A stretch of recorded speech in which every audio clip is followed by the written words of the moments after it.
So you can show historically that people believed that Jesus rose afterwards, and they were so convinced of it afterwards. In other words, he's trying to say that an historian can't discover if a miracle has occurred. Why not? I submit to you that faith and reason are complementary. They're not contradictory. Come on. Woo. Faith and reason are complementary. They're not contradictory. There's some crazy things that God still does that are spooky. And Ruslan. So we got this fire video from Frank Turek that I wanted to react to. So this is Frank Turek response to Bart Ehrman on the use of the word faith.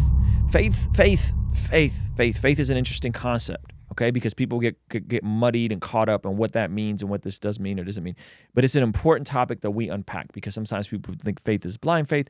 Other times people think it's something else. Other times people think faith is a binary, and it can be those things, but it's not those things. This man, Bart Ehrman, is probably the top scholar skeptic on the New Testament that you'll find out there. He teaches at UNC Chapel Hill. He's actually a very good scholar when it comes to manuscript evidence. Bart Ehrman is one of the most fascinating people. If you guys don't know who Bart Ehrman is, Bart Ehrman is basically the leading atheist, agnostic critic of the New Testament, like the textual criticism. So if you guys want to like really go down a rabbit hole, check out Bart Ehrman versus James White, textual criticism of like how we got the scriptures.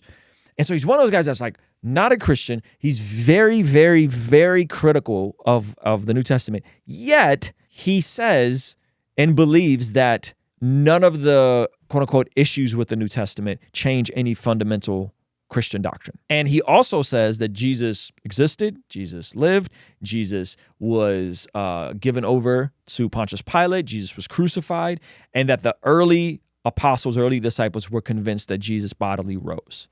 Okay? So he's a very, very fascinating character.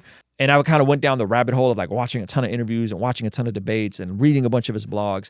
Yeah, he's just very fascinating. So if you're not up on Bart Ehrman, in my opinion, he makes some of the best arguments for the faith while not himself believing the faith. Like if you actually go off of like his positions on are the scriptures inerrant or not, right? Like, and he would just agree, like, yo, the message is the same, even if this verse is slightly different, or if this verse has a typo, or whatever, you know. But then like he'll debate these goofy positions about like all the typos in the New Testament, and it's like, well, does it change anything? Well, no, it doesn't change anything at all, you know.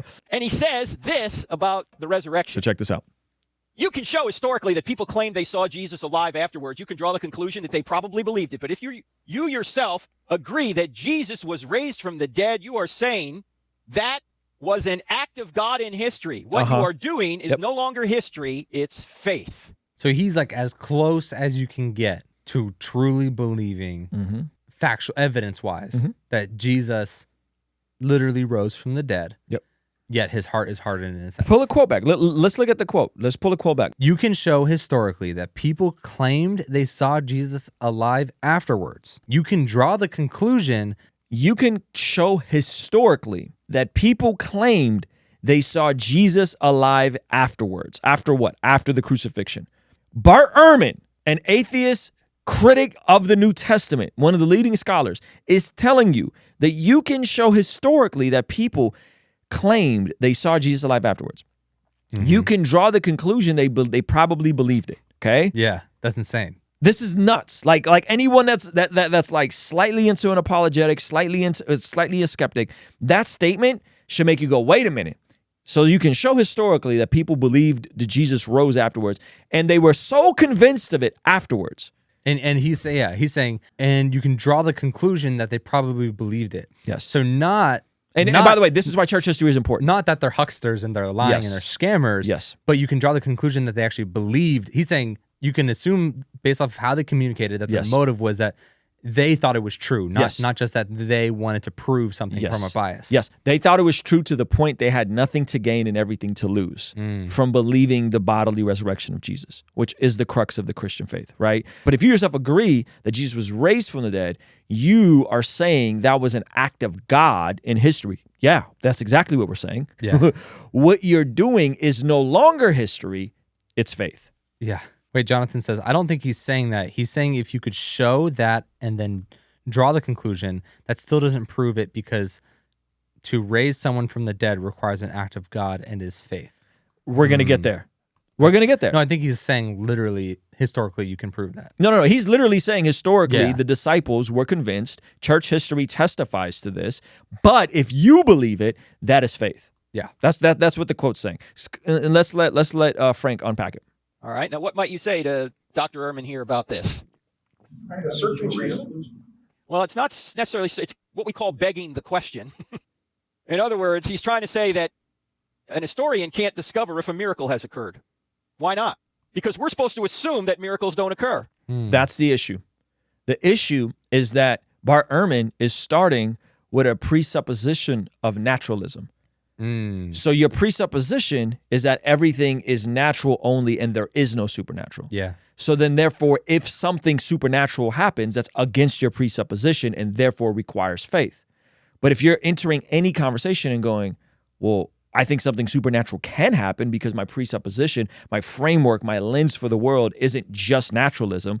It's not just materialism, that there's potentially supernatural things. There's spirits and demons and ghosts and all kinds of stuff.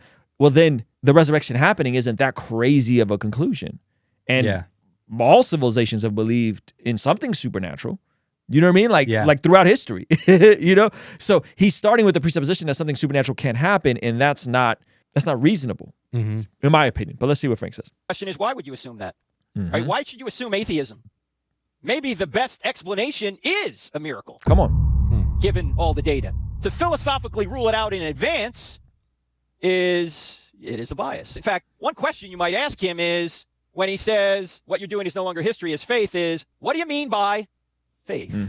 I submit to you that faith and reason are complementary. They're not contradictory. Come on. Faith and reason are complementary. They're not contradictory. First, what's our definition of faith? Faith is trusting in what you have good reason to believe is true. When Clint and I went to Alaska last week, we had good evidence that the plane was safe, that the pilots were trained, that ATC was going to get us there safely. But we didn't really trust in all that data until we got on the plane, right? You can know something's true and not trust in it. You know these chairs are going to hold you up. You were trusting that they would. You didn't even think about it when you sat down, but you had faith when you sat down. It's good. There's good evidence these chairs are going to hold us up, despite the fact that I just gained a few pounds, right? They're going to hold us up. So faith is trusting in what you have good evidence to believe. So if that's faith, to reason is to be rational. So what would be the opposite of reason? Would it be faith? Nope. To reason is to be rational. So what's the opposite of reason? Yes, the opposite of reason is irrationality. It's not faith. And to have faith is to trust. So the opposite of faith is to distrust. Right? That's so good. So he's saying like faith is trusting in something that you have good reason to believe. To create a binary that faith isn't linear, I think is super disingenuous. Faith is trusting in what you have good reason to believe. Faith and reasoning are not in opposition with each other. Yeah. They're complementary. That's a brilliant take. And so when you put your faith in something, he used the example of an airplane, he used the example of a chair. Yeah. Right? They're not in contradiction. You have good reason to believe in placing your faith on getting on an airplane because all the evidence suggests that generally speaking, this airplane is going to be safe to get you to your destination. Right? The reason is to be rational. To reason is to be rational. So the opposite of reason is irrationality. And that, to me, when we really get down to the nuts and bolts of atheism versus theism, in my opinion, it's rational versus irrational. It's what's the more reasonable conclusion? That to me, the more reasonable conclusion is that the resurrection really happened. Therefore, the New Testament is reliable because miracles are possible and God is who he says he is. Yeah. That to me is more reasonable than the opposite, which is, well, it's all just kind of we're stardust floating through the universe with no intentionality or no design. And another thing that people get caught up in is seeing faith as a binary. And Alex Hermosi kind of did this, and I think it's probably the reason why he deconstructed, because he said faith isn't a binary. How much faith can you have? He said if you have 51%, do you not have as much faith as you should, or whatever, right? 49% versus 51%. And faith is a confidence spectrum. Trust is a confidence spectrum, right? Like I trust certain things. I trust my wife, but I don't, it's not always certainty, right? It's not certainty. The certainty is on the back end of it. The certainty is when I place my faith and trust in Jesus, and then I see what happens one, to my heart in being born again, two, what happens when I start living his way, the certainty comes on the back end of the experience. I am certain that Jesus is who he says he is. I'm certain because he answers my prayers in very wild, spooky ways sometimes. And I'm not saying spooky to be, crass, but like there's some crazy things that God still does that are spooky and kind of eerie. We should make a show about it. We could. And so faith becomes certain through the experience of walking the faith out. And therefore, in hindsight, I look back and I'm certain that God is who he says he is because he's consistently proven himself to be who he says he is in my life. But I can't prove to you that the resurrection happened. In order to prove to you the resurrection happened, we'd have to time travel 2,000 years ago with a video camera and then come back and show you evidence of the empty tomb and Jesus walking out and being around the 40, the 500 and for 40 days and all that kind of stuff. But me placing my faith and trusting that, and then what comes after that, then that is where I'm certain. Hey, this clip is from our daily after party stream. If you enjoyed it, consider signing up for our Patreon community for only $5 a month, where you get access to the replays of our daily after party streams, as well as the uncut extended versions of our podcast, Discord access that's private, and a discount code for our merch store, only $5 a month. And ultimately, it's the best way to help us contextualize the gospel of Jesus using media, podcasting, and of course, YouTube. The link for that is in the description or in the pinned comment. The perks are amazing. You should get on there. It's only $5 a month. I'll see you over there, all right? Peace.